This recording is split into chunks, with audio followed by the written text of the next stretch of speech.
So welcome everybody. So for today, we're going to look at the Kumaraka Sutta, Udana 5.4.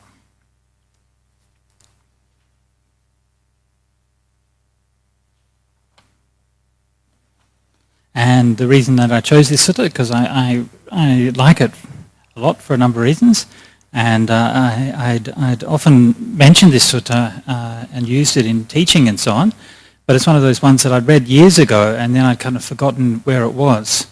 And so when I was in Germany, I mentioned it and somebody there asked me where it was and I couldn't remember. So anyway, they found it and sent it to me. And that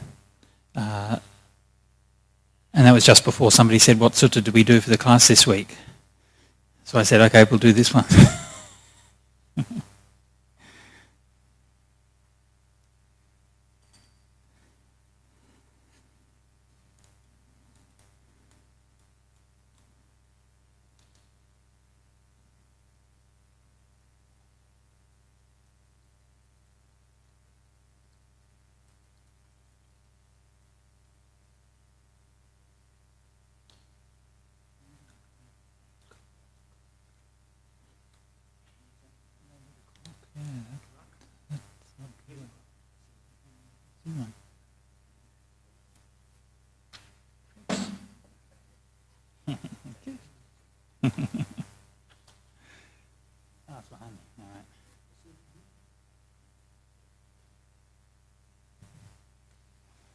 Okay, so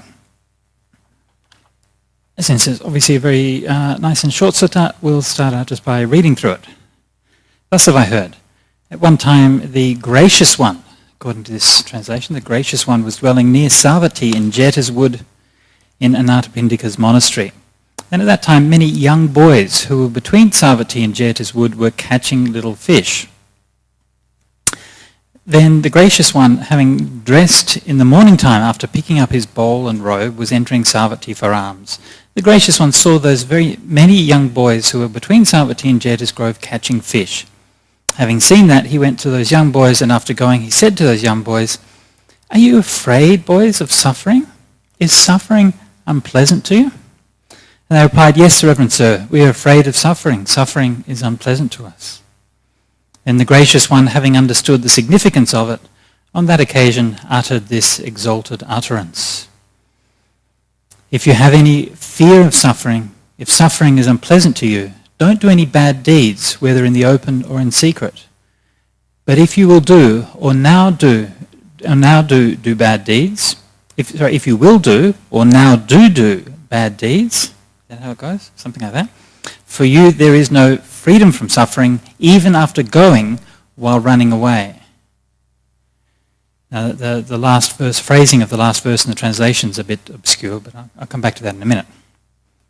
Anyway, on the whole, sutta should be fairly straightforward, right? Nice, simple one. You're breathing a sigh of relief, thinking, finally, something that makes sense. Excellent.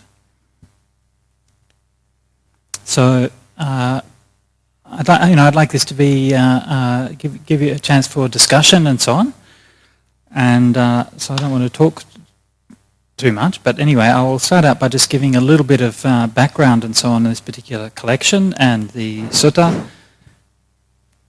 But please feel free to interrupt and ask questions at any time. Yeah. Any questions so far? No? You. Okay. So, yeah. Thank you. Sorry, Bante, I just have a different translation from you. So, which I liked. I haven't read the other one. Okay. But you read it, and it instead of suffering it says pain, which is kind of more real to me anyway. Yeah. How does that one translate the last verse? If we are afraid of pain, if pain is hateful to you, do not an evil deed openly or in secret. And if ye shall do an evil deed or do one now. There's no escape from pain, though you spring up and flee. Though you spring up and flee. There's no escape from pain, whether you spring up and flee. Okay, interesting translation. Okay, we'll come back to that last line. It's a bit obscure even in the Pali, so that's why the translation is quite different. Okay.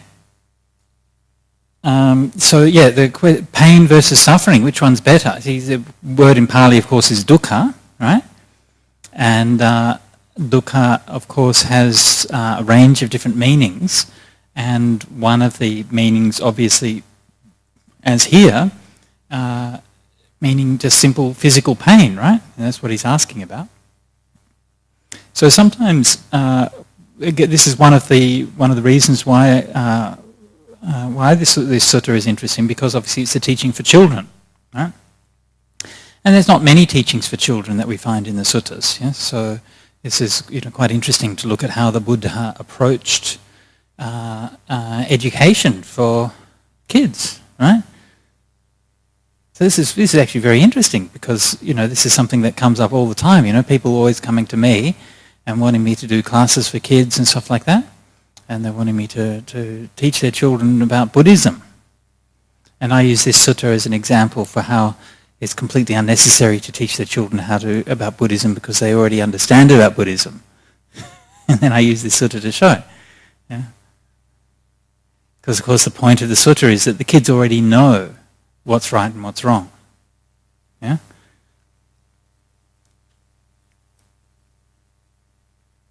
So, which is better? Is suffering or pain better for dukkha?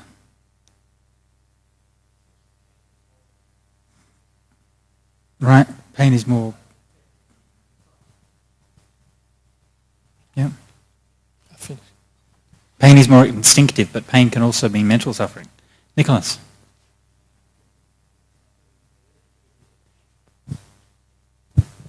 I think suffering is better, because suffering includes a mental part, and the fish have a consciousness. It's not just a physical thing. There's some awareness going on there too. So I think the word suffering covers the pain, and also the mental suffering of the fish getting tortured. Lynn, were you going to say something? Yeah. I think pain is better, because everybody experiences pain, whether in mental or physical, but everyone sometimes doesn't suffer. They don't know that it's incorrect or wrong. So suffering seems more broad, pain seems more immediate. Mm-hmm. Of course, you find contexts that either one can be better. Of course, you also find more kind of, if you like, philosophical translations of dukkha. Yeah, like Venerable Thanissaro translates dukkha as stress. So this is another one you see around the place. And sometimes people use unsatisfactoriness. Yeah, and when people argue in favour of these kinds of translations, what you find, if you look at the form of the argument, is that they always argue from some kind of abstract philosophical sense, right? So they'll say that dukkha is like the existential suffering of being, and so suffering is not right, or pain is not right. So they come from a philosophical argument, yeah? And that actually just reflects a bias in how we tend to approach Buddhism and how we tend to approach Buddhist text, because we tend to approach it by looking at the philosophical texts and the very kind of pitched high-level texts, and we tend to be very ignorant of the ordinary language usages that you actually find in Pali. Like, what does the word dukkha mean, not in the context of Buddhist philosophy, but what did the word dukkha mean just to kids playing with fish by a pond, right? This is not a Buddhist philosophical usage of the word dukkha, right? This was the word that when the Buddha used it, that he took it for granted that these kids will know exactly what he meant, right? So he wasn't talking about some highfalutin existential angst or something like that, right? He was just talking about ordinary pain or ordinary suffering. And this is, I think, something which is useful to bear in mind when we're interpreting the suttas, that we very much come to Buddhism from a top-down approach. And so this is just one example. There's many other examples where we tend to misinterpret how words are used and terms are used because we don't really understand the context of them, the background for them. Incidentally, this is one of the reasons why studying the Vinaya is very useful. Vinaya, of course, being the monastic code for the monks and nuns, and the Vinaya dealing with all of the concrete things of life, right? So when I've just been editing the Vinaya texts, and there's very detailed passages, for example, on construction, right? So walls and plaster and front porches and stairways and toilets and all of these kinds of things, all kind of described in quite a lot of detail, actually. And so you see concrete everyday uses of language, right? And so it's very important when you're dealing with philosophy to begin with what's concrete and what's real, and then move towards what's abstract rather than the other way around. Yeah. Okay. Yep. So was that a question? Yeah.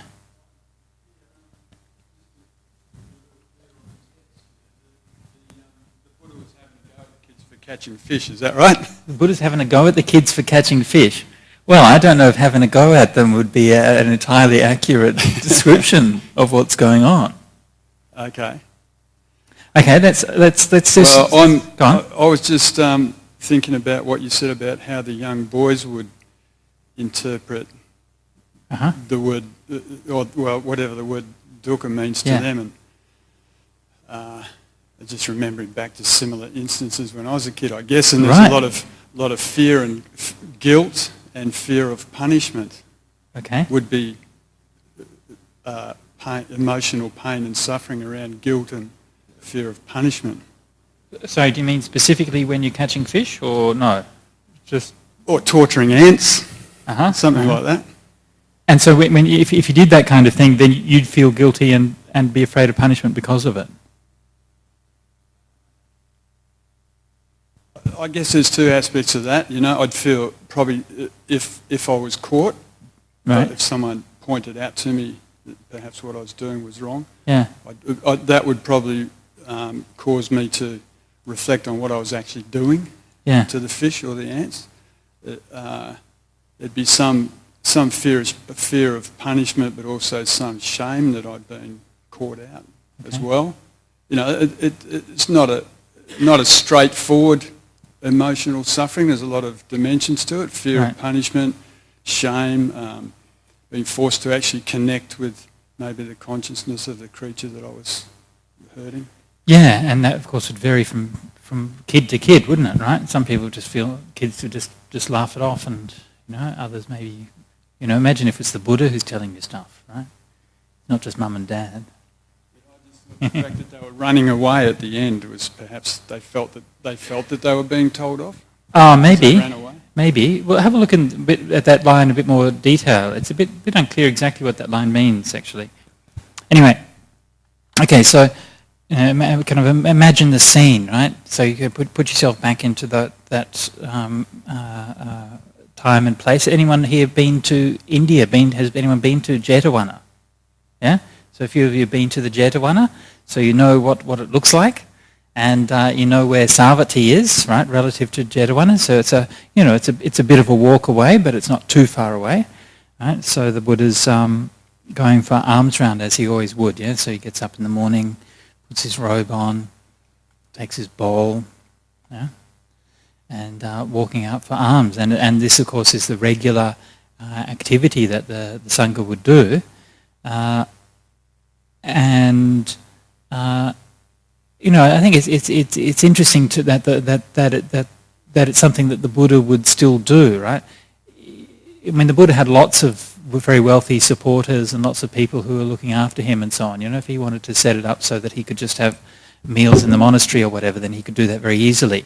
But he still made a point of making this practice of going for alms round. And recently I was in Sri Lanka, and we talked about it. I never got round to making arrangements to go for alms in Sri Lanka, but it seems that in much of Sri Lanka anyway, the alms round practice has kind of died away, and it's not very common there, which I think is a great shame. In many places in Colombo and so on, it's almost looked down on if the monks go for alms round, right? The ones who go for alms round are the bad monks who nobody's going to give any food to, right? In some of the forest monasteries and other places in the villages, they still do it, but a lot of places they don't. It's quite different from Thai Buddhism. In Thai Buddhism, they still pretty much everywhere they go for alms round. Yeah. When I stay in Sydney, I usually go for alms round every morning. I stay in the Buddhist library, which is not far from King Street. So just take my alms bowl and go down the road. So that's quite fun. Yeah. And probably in Australia generally, but certainly in Sydney and certainly in King Street, then it's not possible to be a monk and to ever go hungry, because there's like about an average of 2 Thai restaurants per street block, right? 2 or sometimes 3. On one block there'll be like maybe 3 Thai restaurants or something like that. So the only problem with going for alms really is the potential back problems that come from having to carry all the food back to the monastery. The people are very generous, and to me this is really one of the wonderful aspects of being a monk, that it's just so simple. You just take your bowl and walk down the road, and you just rely on human kindness. Yeah. When the monks first went to England, they in the 1970s they didn't go for alms round, and when Ajahn Chah came to visit them, he said, you've been going for alms round, and they said, no, it's not the custom here in England. We can't do alms round. And Ajahn Chah just said, you mean that there's no kind people in England? So then they decided to go for alms round. Yeah. And then, I don't know if you've heard this story, but then not long afterwards, they were going for alms round. They were walking through a park. Somebody came up and asked them what they were doing. And they explained, and the gentleman just kind of listened to them and so on, and then he wrote out a slip of paper and wrote something on a slip of paper and put it into the bowl, and they didn't know what it was. And then when they got back to the monastery, they took it out, and he had offered the manor home and grounds that's now Chithurst Monastery. He just offered to them while they were on alms round.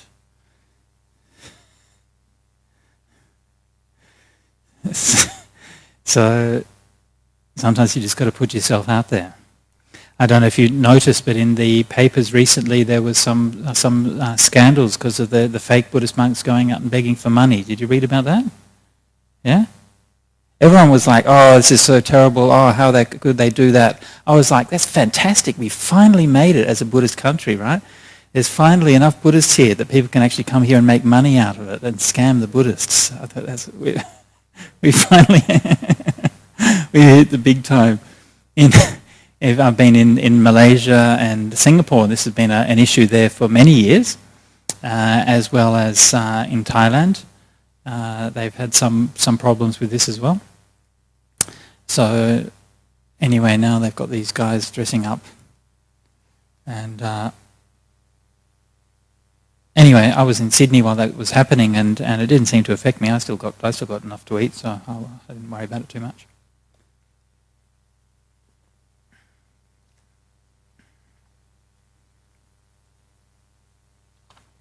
Okay, very good. So that's just a bit of background about the alms practice. Anyone got any questions about that? Huh? Has anyone here had the chance to give alms to monks or nuns when they're on alms round? Yeah? A few people have? Yeah? All right. Okay. So then the gracious one saw those... Oh, okay, so here's another question. We have here gracious one. Incidentally, this translation is by Venerable Ananda Jyoti, who's a friend of mine. He's an English monk who lives in Malaysia. So his translations, this translation's from Sutta Central, and some of his translations are on there. And his translations are usually very precise. So here we have the gracious one, yeah, for Bhagava, it's a Pali, and instead of, normally Bhikkhu Bodhi uses the blessed one. So which is better, the gracious one or the blessed one? Yeah. Or exalted one. I think Bhikkhu Bodhi sometimes uses exalted one too, yeah. Yeah. Any thoughts? Gracious, blessed, exalted? Behaviour. So other people are described as being gracious. Okay, yeah. But blessed is special. Okay, so blessed is specialer than gracious. Yeah, it's more specialer, sorry. That's probably true, actually, yeah. And the word Bhagava, it's a very exalted term in India. Yeah, basically, you know, it's one of the most, sort of the highest honorifics that you can use. So, yeah, possibly blessed might be better for that reason. Yeah. Yeah. Understand. Oh, okay. Yeah, we call the Buddha the world-honored one. The world-honored and by one, the yeah. three worlds, Mm. the only one. Yeah. Yeah, so that's the standard rendering in Chinese. It means the one honoured in the world honoured one. Yeah. So yeah, it's a bit more higher. Yeah. It's the only one, the one. Yeah.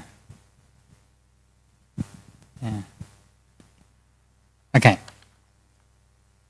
So he saw them playing and catching fish on the road between Savatthi and Jeta's wood. Oh, incidentally, I should before going on, I should just give some background on the Udana as a collection. I was meaning to do that earlier and I forgot. So as you can see, the text here is called Udana. I know that normally we give the sutta classes for the Majjhima Nikaya or something like that. Udana is one of the minor texts in the Pali Canon, and it's part of the collection called the Khuddaka Nikaya. Okay, so you might have heard mention sometimes of the 4 Nikayas or the 5 Nikayas. So actually in Pali you have 4 main collections of Nikayas, the long discourses, middle length discourses, connected discourses, and numerical discourses. And in addition to that you have the Khuddaka Nikaya, which means the minor collection. Okay, in fact the Khuddaka Nikaya is bigger than any of the other collections. That's why they call it the small collection. Probably it started out smaller and then got bigger, right? But and that collection includes a wide range of miscellaneous texts, but a lot of the texts in the Khuddaka Nikaya have a lot of verses in them. One of the most famous of the Khuddaka Nikaya texts, of course, is the Dhammapada, which is probably the most famous of all the Buddhist scriptures. And the Udana is another collection. Now the Udana is in many ways very similar to the Dhammapada, and in some ways is part of a same group of literature or group of texts. The Udana as an idea means something like inspired saying, right? The root ana is same root as you find in anapanasati, is to breathe, right? So Udana, the prefix ud literally means up, okay? So it's breathing an up breath, breathing up, something like that. So it's kind of some inspired saying, and in the commentaries describe it as saying that when the speaker becomes so full of joy that they have to give forth an utterance of the Dhamma. They just can't help it because they're so full of joy. Yeah? I'm not quite sure if that exactly applies in this particular case, but anyway.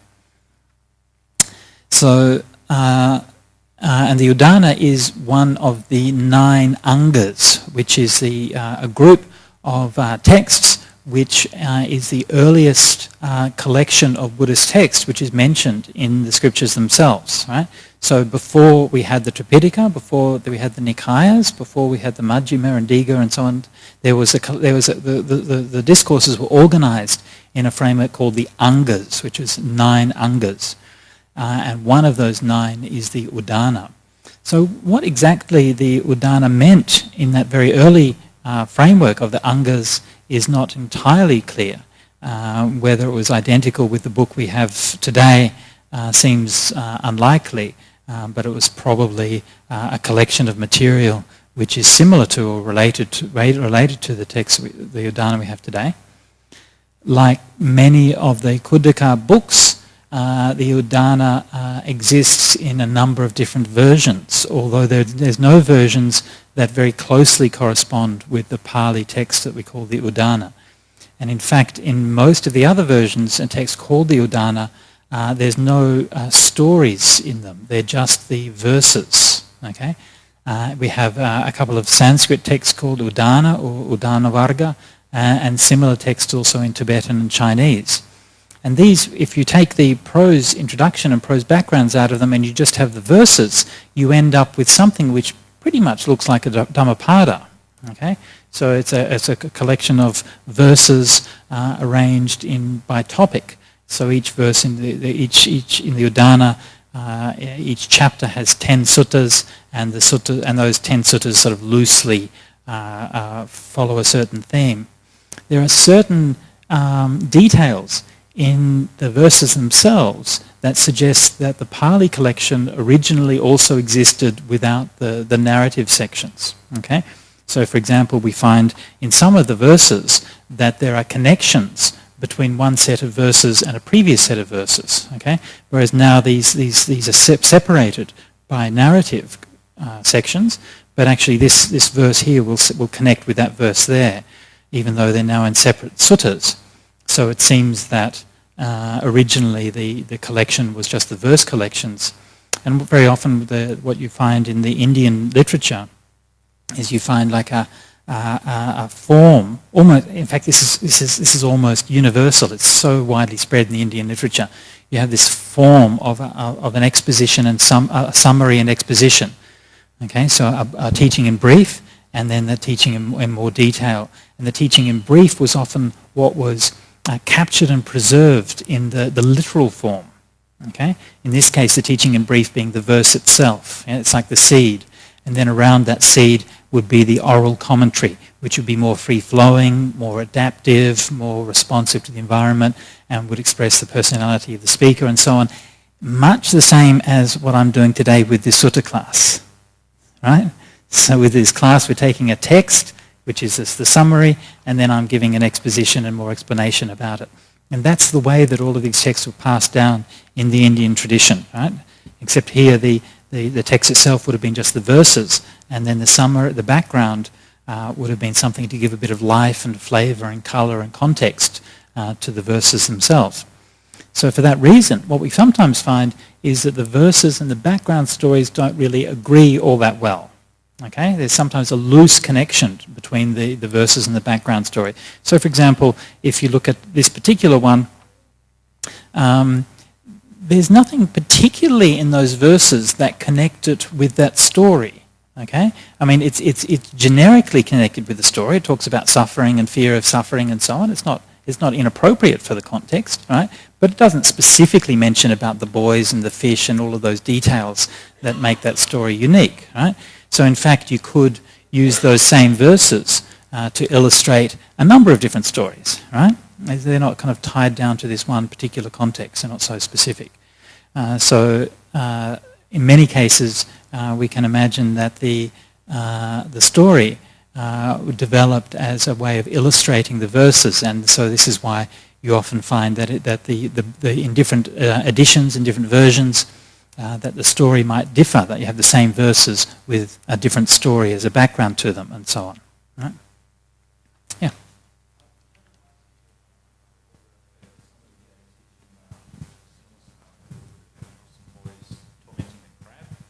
Breaking the crab's legs or something. Yeah, that was probably me who told that, and I probably mistook the crab for the fish. Actually, I mentioned before that I told this story when I was in Germany, and then I couldn't find it. And that was the reason why I couldn't find it, because I was looking for it under crabs, and yeah, so the story changed and grew in my mind over the years. So it was interesting to come back and see it again. Yeah.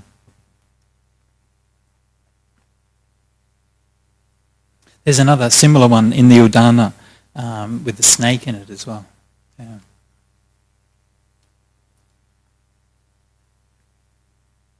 Okay, so that's just so just a bit more on the background. So because of that format, it seems that most of the time the verses are considered to be somewhat older or more authentic than the narrative backgrounds. Okay, so in many cases it's a bit hard to assess the authenticity of the narrative background, but there are some cases in the Udana that suggest a slightly later origin. For example, there's one place in the Udana where it mentions writing. Okay, so the writing is only mentioned there and one or two places in the Vinaya in the Pali text. So this is usually a sign of something that's a little bit later. Nothing about this story that suggests a later origin, but just on the whole, the backgrounds might be a little bit later than the verses. Okay. Anything more on that? Very quiet today. Background, origin, Udana. Oh, I should also just mention briefly that with the Udana that the it's often translated as verses of inspiration, and that's quite an apt translation. Actually, this particular one is perhaps not so good as an example of the genre, but you find quite a few of the suttas in the Udana deal with very inspiring topics like the nature of Nibbana and things like that, which are quite uplifting and quite powerful.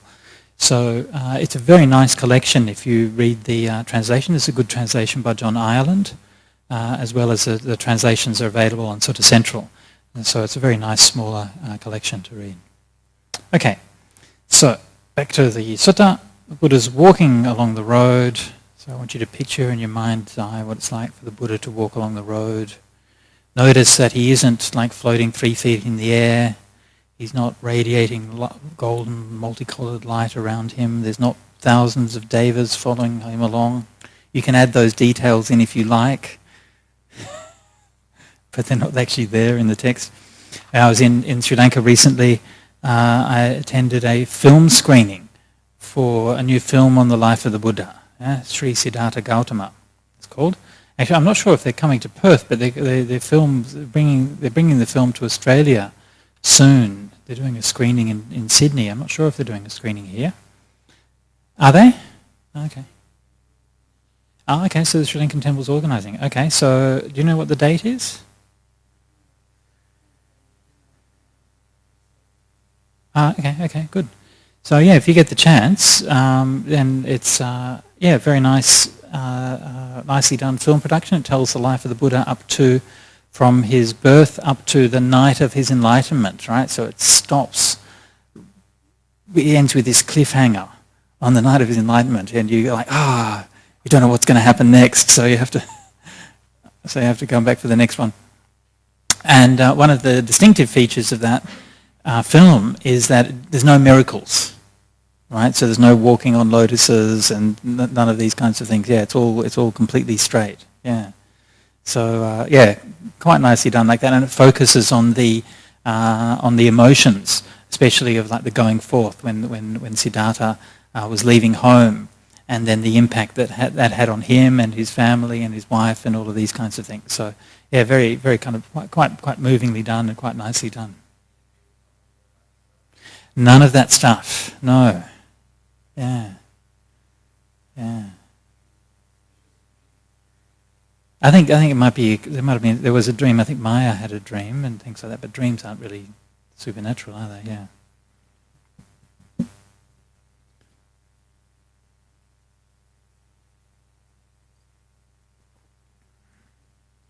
Yes.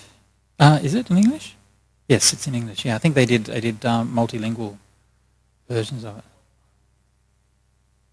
No, I actually, because when I saw it in Sri Lanka, the director was there, and I said, "Oh, you should have done it in Pali. That would have been good." Yeah. I'm just trying to remember now. I can't even remember if it was in subtitles or was it in English? I think it was in English. I think they might have done different versions. I think they might have done it in English and in Hindi or something like that. Yeah. All right.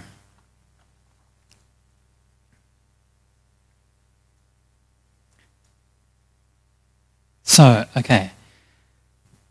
So again, this is one of the reasons why I like this sutta, is because it gives the Buddha in a very kind of normal context, right? It's just walking along the road, sees these kids playing with fish, catching fish, and you know, like you're just saying, like that's what boys do, isn't it? You know, it's the same.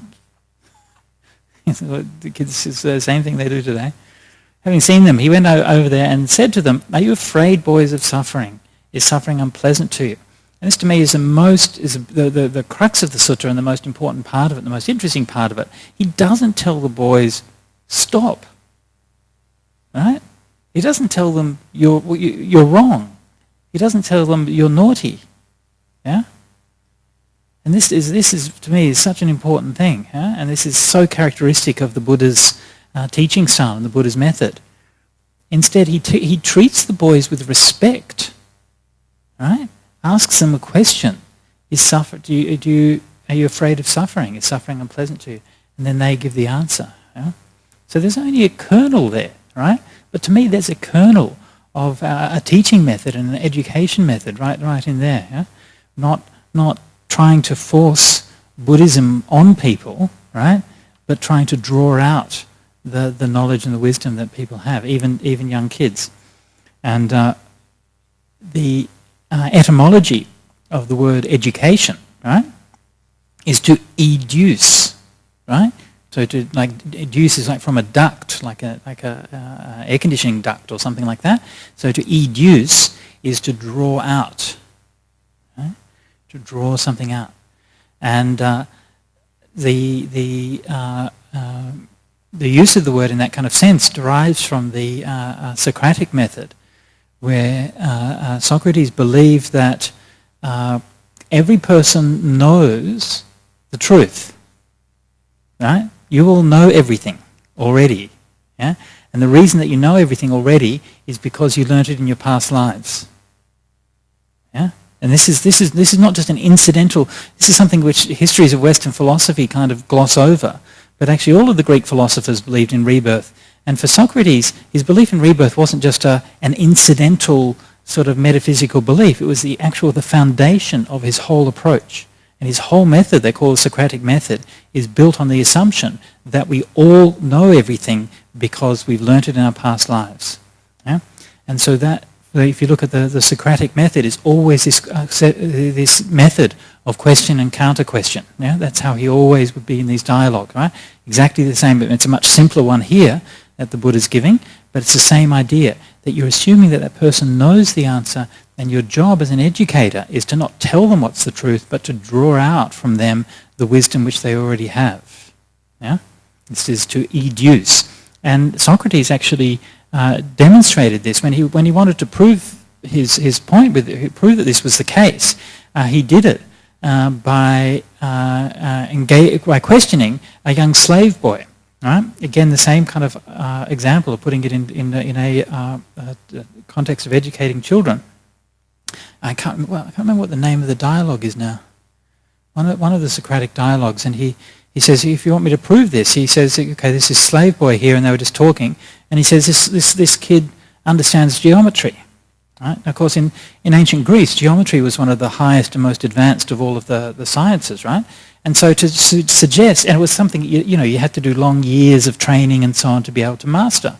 And so for Socrates to suggest that this unlettered slave boy would know geometry was completely outrageous. And then he set out to prove it, right? And so he just got a stick and a bit of dirt and drew a line on the dirt and said, okay, there's this line, and then just took him step by step through a geometrical proof. And each step of the way would be questioning the kid and drawing out his knowledge, and he showed that he actually understood this proof each step of the way. Yeah? And so this is very much what you see the Buddha doing here. But what's interesting is that the word education, meaning to lead out, is exactly the same etymology as the word vinaya. Right? So we're used to hearing the word vinaya as being the discipline, for the list of rules and so on for monks and nuns, but actually the literal meaning of the word vinaya is to lead out. Yeah? And so it has that same kind of meaning of leading out.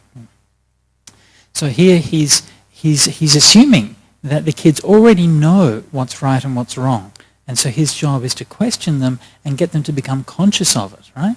because they knew it actually, but they didn't, they just didn't act in accordance with what they knew. They didn't do the right thing, but they knew what the right thing was. So this is what I always do when people, families come and they say, please teach our children the Dhamma. And then I just do something like this and ask the kids, about suffering and pain, and is it right to cause pain, and is it wrong to cause suffering? And the kids always know. And then I tell the parents, what do you want me to teach them? They already know what Dhamma is. Yeah. So that's a good way I can use to get out of having to do more teaching of kids. But it's also it's also very true. And sometimes we think that in the Buddhism community, we think that we need to sort of impose our Dhamma knowledge on children and so on. Whereas in fact, to me that's not so. It's not so important. I mean, yes, of course, there's something which is valuable in terms of learning about the Buddhist tradition and the stories and so on and so forth, and having some familiarity with it. So that's something which is good, but that's not crucial. That's just on the surface of things. The really important thing is to learn how to live well, how to be able to make the right choices, how to be able to distinguish from right from wrong, how to be able to live in a way that leads to happiness for oneself and for others. And these are things which don't really have to be presented in a Buddhist framework or context at all. These are things which actually are just part of life. And so here, the very foundation of Buddhist ethics is a relationship between what is right and what is painful, right? Between goodness and happiness, the relationship between doing bad and suffering. And this is in other religions, in theistic religions, for example, right and wrong is, of course, what's determined by God, right? So God says, thou shalt or thou shalt not, and then that's what's right and that's what's wrong, right? Whereas here, what's right and what's wrong is a reflection on the nature of suffering, right? Which a person does themselves. Yeah? So the Buddha's not there to lay down rules and tell people what to do. He's there to draw out your innate wisdom. And it's interesting, I've been living in Sydney for the last 10 years, and there's been some discussion and some controversy about education in the New South Wales education system, and there's similar discussions going on in different parts of Australia.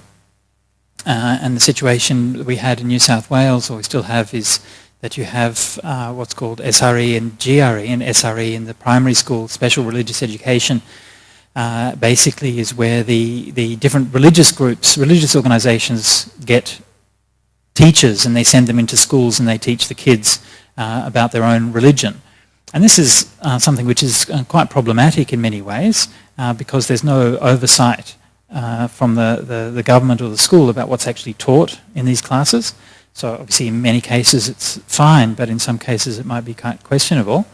And it's also problematic because obviously not all kids want to do that or have parents who want them to do that. And it's difficult also for minority religions to provide enough teachers to do those jobs, and especially religions where there's a large immigrant community, because then of course often you find the parents don't have such good English, so it's hard for them to supply enough teachers. So as a Buddhist community in Sydney, we really struggle to get enough teachers to go into the schools and teach. There's a few schools that have a good program, but many of them they don't. And so what the Sydney government, there was a proposal to, or the New South Wales government had a proposal to introduce an ethics class for children as a way of supplementing these religious classes. So if you didn't want to go to the religion classes, you could go to an ethics class, right? And the interesting thing about the ethics class was that it was done, again, in very much this same kind of way, introducing ethical problems to the kids, getting them to discuss it and to draw out the implications and so on. So it provided a framework for them to find out their own understanding of what's right and wrong and to be able to draw that out and figure it out for themselves. Yeah? Now, from a Buddhist point of view, we were the Buddhists in New South Wales, like, oh, that's terrific, so the kids can go and do that. Curiously enough, the many of the Anglicans and Catholics in Sydney, or at least the bosses of the hierarchies of the Anglicans and Catholics, were outraged by this suggestion, right? And drastically opposed the introduction of teaching ethics in schools, right? completely incomprehensible why they would do that. But of course the problem is that it was teaching the children that they could work out for themselves what's right and what's wrong. Yeah? And that's a very, very dangerous idea. Yeah? Yeah? You need to have somebody who is in authority who can teach you what's right and what's wrong. And so there was there still is a very strong opposition to this from the very conservative Catholic and Anglican hierarchies in Sydney. Obviously not all the Catholics and Anglicans, but just the leaders of those groups in Sydney are highly conservative and highly reactive. In fact, the day that the bill was introduced into Parliament, one of Sydney's most notorious public figures is Reverend Fred Nile, who many of you would know is the ultra-conservative evangelist in the Sydney Parliament, and he introduced the opposition to this idea and said that other religious groups also oppose this, including the Buddhists, right? So we were being quoted in Parliament as opposing this ethics classes, right? It was completely crazy, right? And so as soon as we found out about this, we sort of jumped on it and said, no, actually we support it and so on, which is fine, except of course the vote had already been taken, right? He said this in Parliament just before the vote was taken, so that's how politics works. So anyway, so from my point of view, that way of teaching ethics, which was being introduced in those ethics classes, is precisely the Buddhist way of teaching ethics. I don't think it's any different. And to me, this is a way of teaching it that will really engage with people, and not be just a list of things which you just say by rote. And to me, this is so important. You need to, if you want to teach morality and teach ethics, you have to start where people are at. You have to start with their own understanding and can draw little bit by little bit out from there. Okay, any comments, questions? No? Do they have a teaching program in schools in WA? Anything run by the BSWA? No? No? Really? So what happens to kids in schools in WA?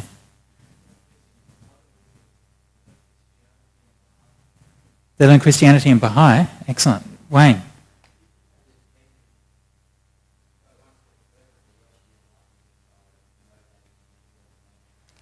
Okay, yeah.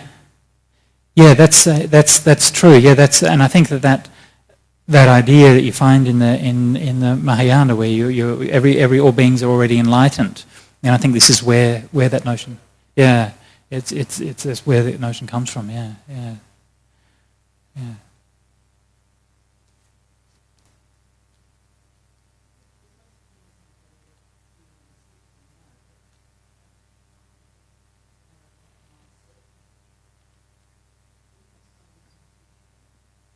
Well, that's not ethics, is it? Well, I said that Socrates said that everything's inside you, whether he's right or not. But that's similarly, even with not self. I mean, if you look at how the Buddha presented the discourse on not self, the Anatalakkhana Sutta, yeah. Tanking manyata bhikkhave rupang nichang va anichang vati. What do you think, monks? Is form permanent or impermanent? It's impermanent. Is what is permanent suffering or happiness? It's suffering. Is what you can is impermanent and suffering and subject to change? Is that fit to be considered? This is me. This is what I am. This is myself. No, Bhante. Yeah. So he's actually using the same method there to little bit by little bit to go through and to draw that response out. Yeah. Yeah. And it's something which is it's so characteristic of the Buddha's teachings. If you don't notice it, you don't realize how pervasive it is. But it's so common right the way through as this means of question and answer. Yeah. Wayne. Sorry, what would be the definition? Yonaso manasikara, yeah. That's right, yeah. Exactly, and with the questioning method is Yonaso manasikara means is like inward reflecting, And so that method of questioning is a way of stimulating that and stimulating that inner inquiry, yeah. Absolutely, yeah, absolutely. And so, you can see with these kids, you can see that the difference, on a shallow point of view, right? Is it kind of shallow ethics or sort of conventional ethics? You tell the kids, don't take the fish, right? You put up a sign there saying, don't fish, fine $200 or something like that, right? And maybe you can control behaviour, right? So you might actually get a good outcome in the sense, well, less fish are going to be hurt, right? Which might be good. But there's no wisdom there, right? So from a Buddhist point of view, you're always playing the long game, right? Now in terms of effectiveness, which is more effective in getting the kids to stop fishing, right? Is it more effective to say don't fish, or is it more effective to engage them and to get them to reflect, right? Well, you might find one way or the other, right? Sometimes it might be more effective just to say don't do it, if you do it I'll hit you, right? Sometimes you don't have time to say anything else, right? So sometimes that might be might get the response that you want, but that's all it does. It controls someone's behaviour for a little while and doesn't really get you any further. In fact, they're just as likely to go off and do it somewhere else if you tell them not to do that. So I remember when we were kids in Perth,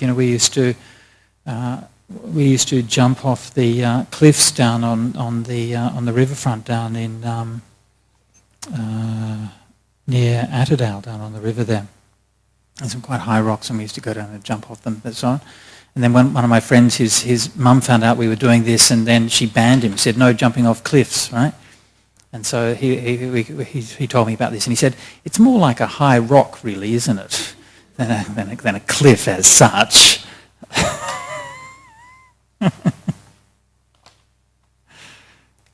Anyway. Okay. So then, that conversation is quite brief, right? It only gives the essence of it, right? The Buddha asks this question, and the kids reply. I mean, I like to imagine there's perhaps somewhat more to it. But I wonder what it would feel like if you're a kid and you're playing around, and then the Buddha comes up and talks to you. It must be quite a thing. Anyway. So then the Buddha gives these verses, the inspired verses. If you have any fear of suffering, if suffering is unpleasant to you, don't do any bad deeds, whether in the open or in secret. So that's obviously connecting with the directly with the teaching. One word which probably calls for comment is the word that we've translated here as bad. Now, the word they're translating here is bad is papa in Pali, and I think in the version that you were reading it said evil, right? Evil, yeah. So this word papa, in fact, I mentioned a little bit before that in the Udana you tend to have groups of 10 suttas which are connected by a theme. Now, in this particular chapter, the 5th chapter, is only very loosely connected by a theme, but if there is a theme to connect them, then probably this theme of papa is the running theme here. Often translated as evil, right? But evil seems a bit full on, doesn't it? Right? I mean, evil in English it's a pretty heavy kind of word, right? If your kids are playing with fish in a pond, you might say it's naughty or bad, but you wouldn't say it's evil, right? So I think Ananda Jyoti is just simply translating it as bad is probably better than evil in this context. Yeah, I think Bhikkhu Bodhi still uses evil though for papa. And sorry, Lynn, yeah. Papa, P-A-P-A, as in Il Papa, the Pope, or in Pali would be the evil one. I can't help it. Okay, that's just what the word is. When Ajahn Sujato was starting his monastery in New Zealand, the name of the road that the monastery was on sounds very much like a Pali word, even though it was probably like a Maori word or something. And he asked me what the meaning was, and the word is paparata, which I said it means lover of evil. That's a bit unfortunate, but anyway, moving along. Okay. But if you will do or now do bad deeds, for you there's no freedom from suffering, even after going while running away. Okay, so as I mentioned before, the translation, especially the last phrase here, is a bit obscure. I don't quite agree with Ananda Jyoti's rendering here. Even after going while running away, the word is...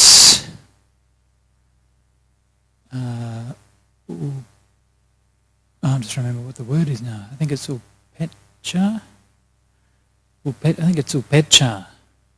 I think it's upechapi, which I would translate as normally means to approach or to come near. Right? So perhaps you'd translate it as there's no escape when whether coming or going. Polity. And I think the sense of it is clear enough. Basically, the sense is that you can't escape from the if you do bad karma, you can't escape from it no matter what you do. Right? Is the sense of it. But what the exact force of the idiom is a bit hard to figure out. So I would say while coming or going, perhaps might be more literal. What did you have there for that one? The last line there, Hugh?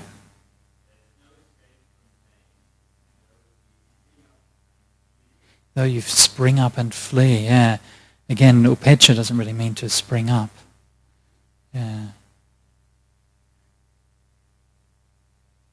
Perhaps it means one near or far, something like that. Yeah. Anyway, it's a poetic idiom, so you probably don't want to press it too hard for a literal meaning. Yeah? But anyway, I think the sense of it is clear enough that you can't get free from it. So again, pointing out to the children that again, not saying do this and don't do this and so on, but saying that if you choose to do that, there will be that result. Yeah, and this is the one of the keys to moral conduct and to ethical conduct, isn't it? That the results for things are hidden from us. Right? We make choices. Yeah? And we have a sense when we make choices, you make ethical choices, you have a sense inside yourself of whether this is right or wrong. Yeah? Now that sense might be clear or not clear. Sometimes you might be in doubt. But usually there's a feeling that you know this is the right thing to do or this is the wrong thing to do.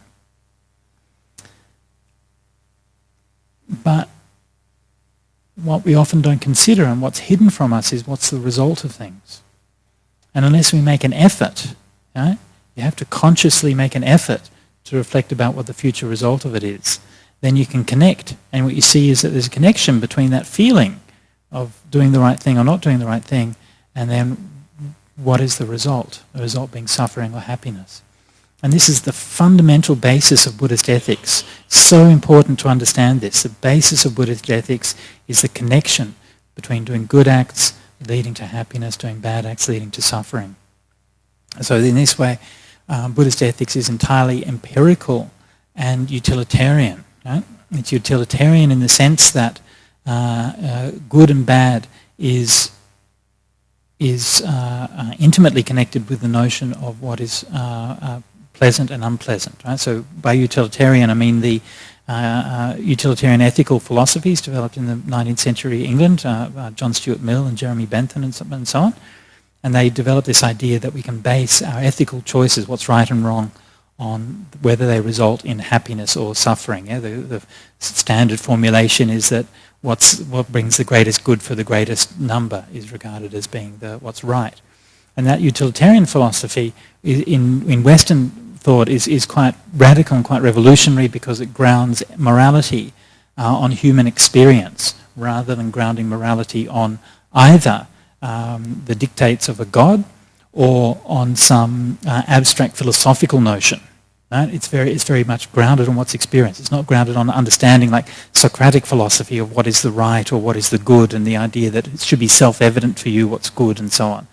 And this is very kind of abstract. And this is based on your actual experience of good and bad, your experience of pleasure and pain, which is one of the foundational experiences that we all have as sentient beings. So this is very much how the Buddha grounded his philosophy, ethical philosophy. Now, it's not, the Buddhist approach to things is not quite identical with the Western utilitarian philosophy, okay? There are some differences, most obvious one being that in the Buddhist point of view you also take into account past lives and future lives, right?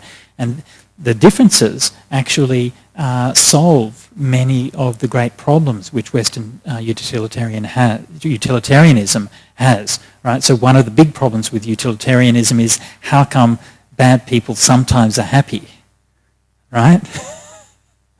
And if it instinctively feels right to us that there's a connection between doing good and happiness, right? And we feel that ourselves. But it's also the case that sometimes there are people who do lots of really, really bad things, and I don't know, they seem quite happy, yeah? And so you can try to justify your way or around that and argue, well, they just look happy, but they're not really happy underneath, yeah? And but what?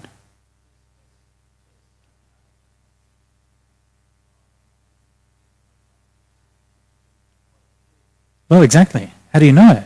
Maybe they really are happy. Yeah. So from a Buddhist point of view, then we understand that in terms of karma, which is basically just means that there's a delay, but there's a period of time, or there can be a period of time between cause and effect. So sometimes you'll experience the results straight away, and then sometimes it'll take different periods of time for that to happen. So that's only one example. So there are differences between the Western utilitarian philosophy and the Buddhist philosophy, but it is still, I think, taking basically the same approach and a similar approach to grounding ethics. So ethics is grounded in experience rather than being grounded in, on the one hand, dictates of a god, or on the other hand, a abstract philosophical notion. Yeah.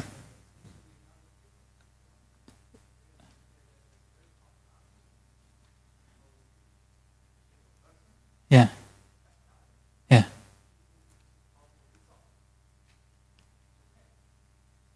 If you kill the bad guy, then people's problem will be solved. Oh, right, yeah.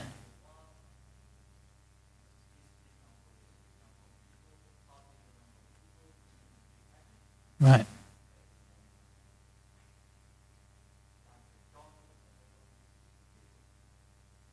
Right, this is another utilitarian argument, right?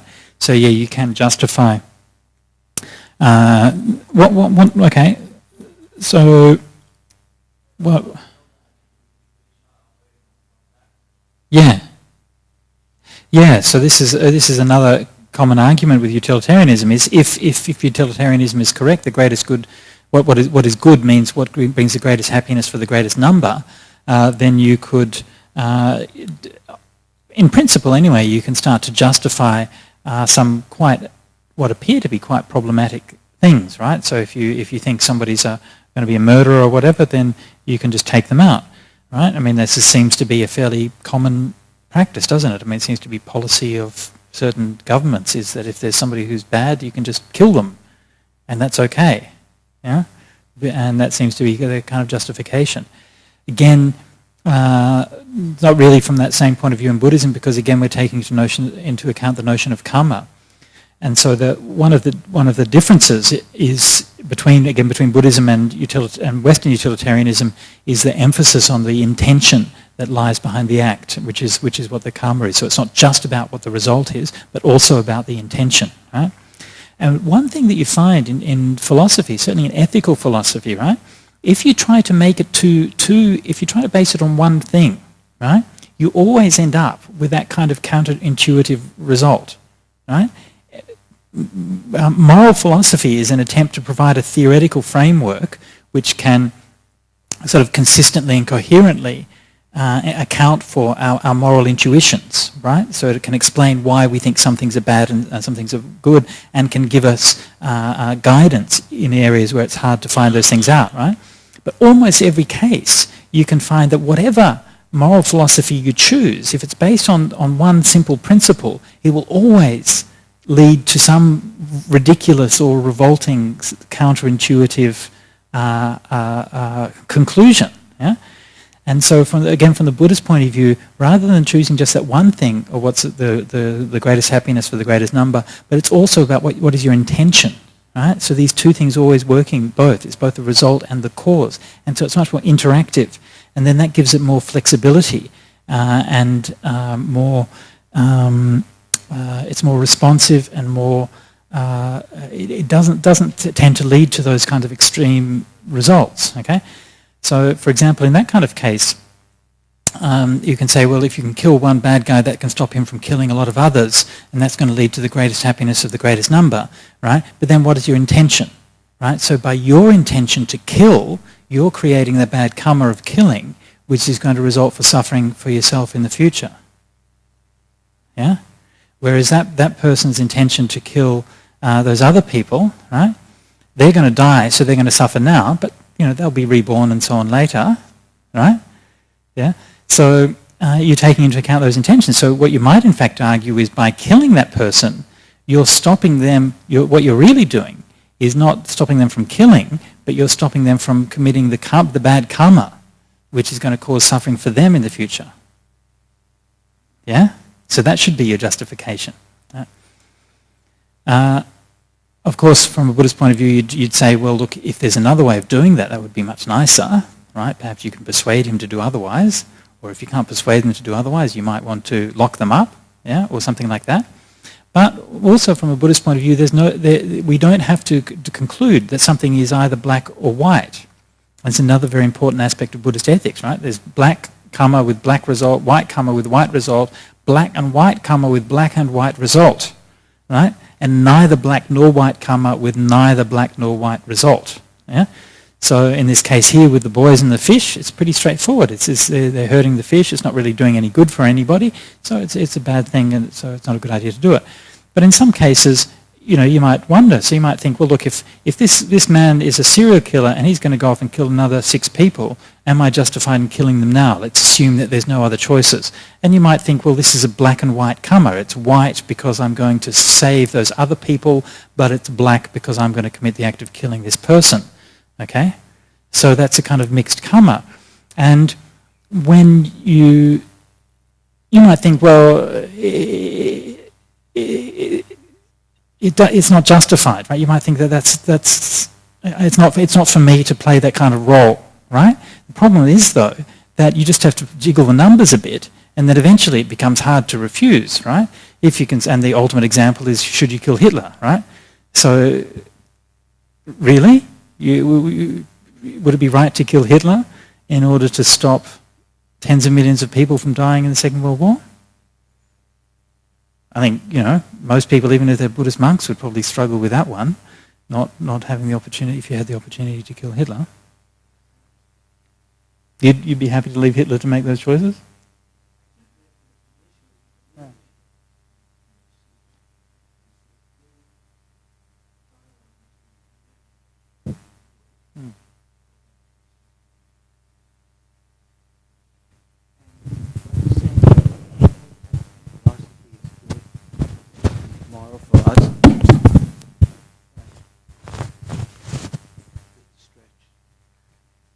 It's all good, but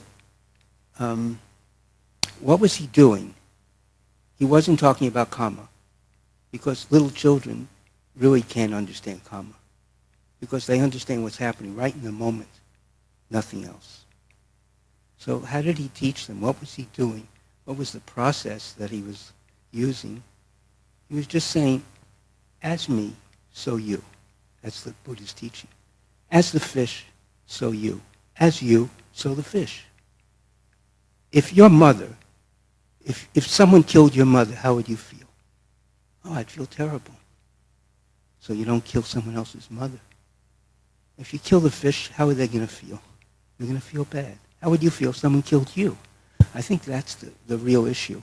And he's teaching them very directly, very immediately, without any philosophy involved in it.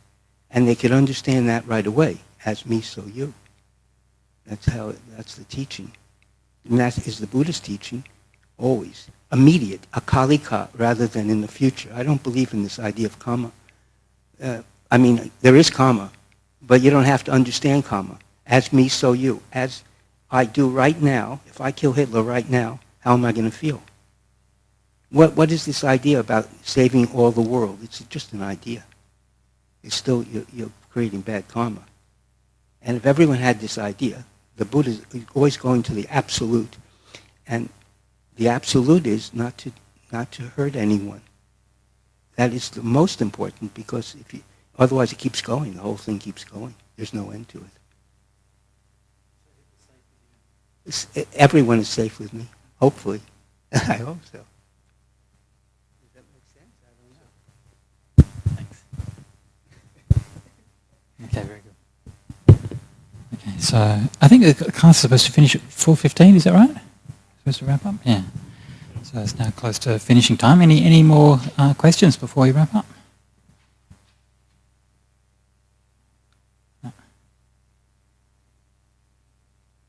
So a few people commented about how we're going to make a sutta class out of such a short sutta, but we seem to have done okay. And sometimes I think we choose these long suttas, Majjhima suttas and things like that. There's so many things in them, it's hard to give them space to breathe in a sutta class. Yeah.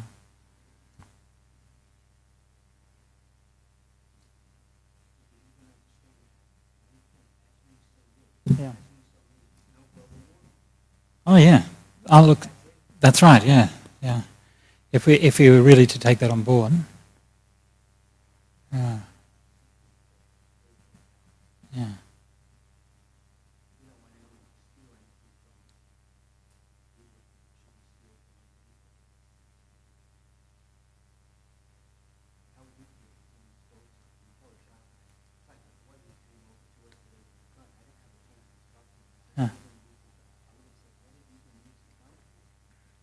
A toy gun, by the way, just in case to clarify.